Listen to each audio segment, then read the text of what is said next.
Star Trek, the original series, hit our screens nearly 6 decades ago. Yet some of its most unforgettable guest stars are still boldly going strong. You know their faces, you remember their voices. I am Apollo.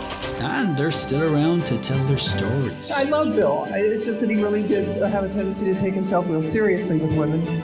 These are 10 Star Trek guest stars from the original series who are still with us in 2025. Shall we start with Andrea?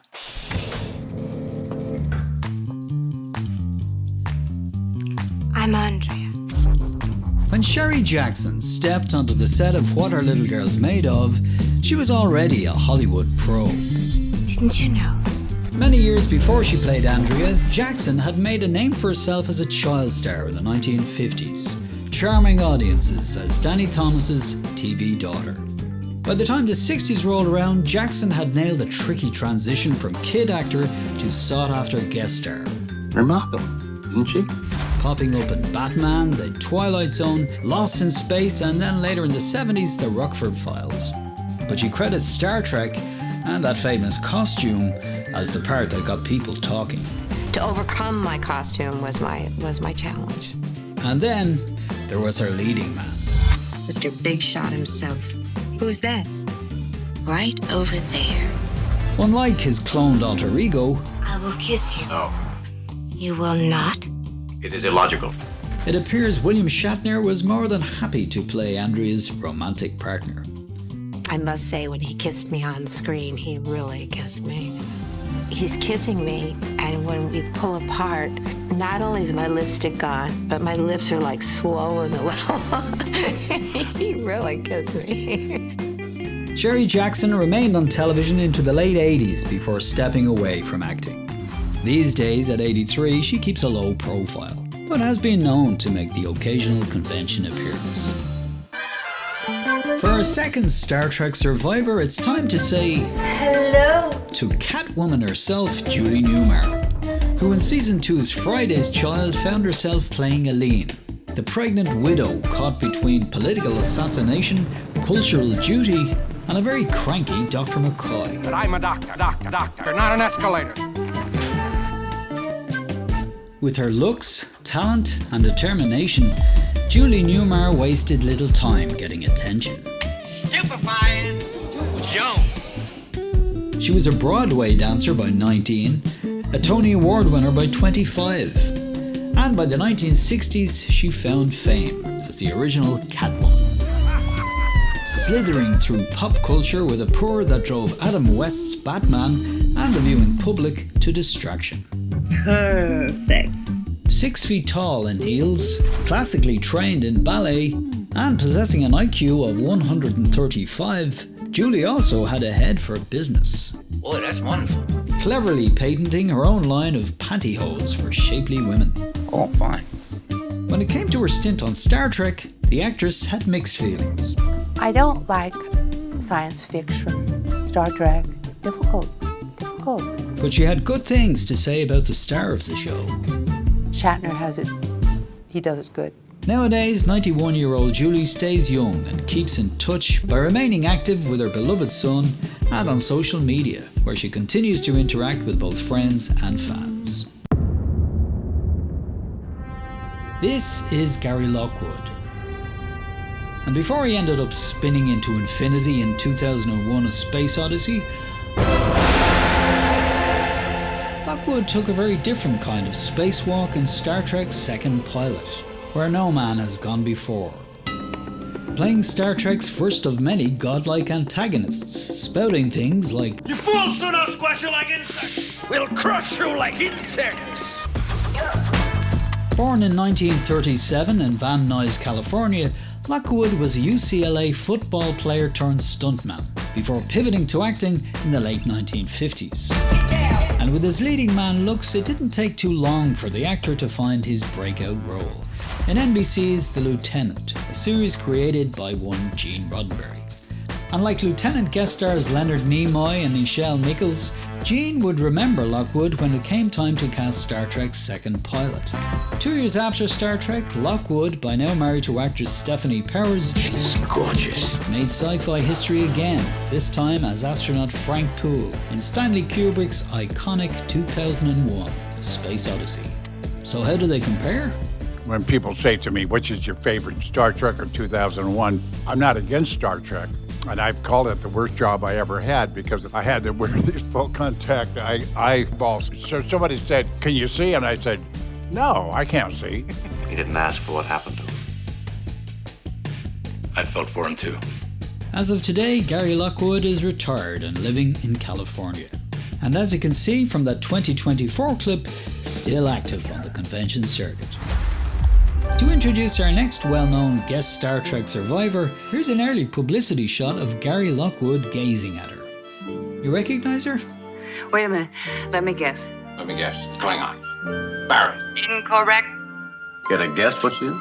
Guessing is not in my nature, Doctor. Carolyn?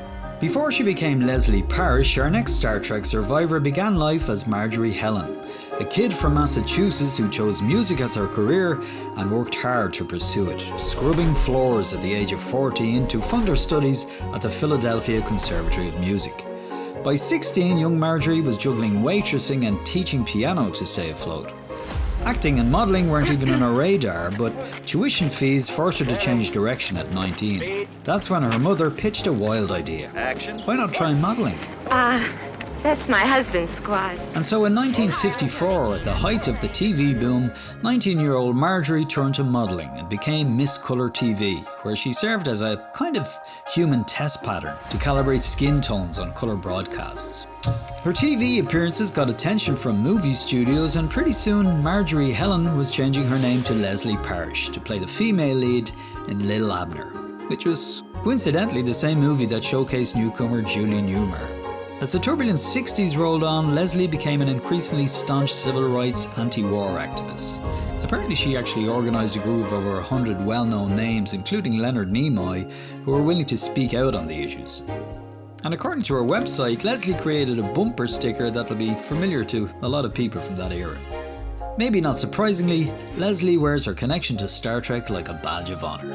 When I walked into Star Trek, I felt I was at home.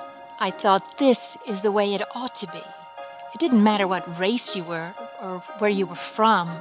The ideals and values were marvelous. It's one piece of work that I'm very proud of.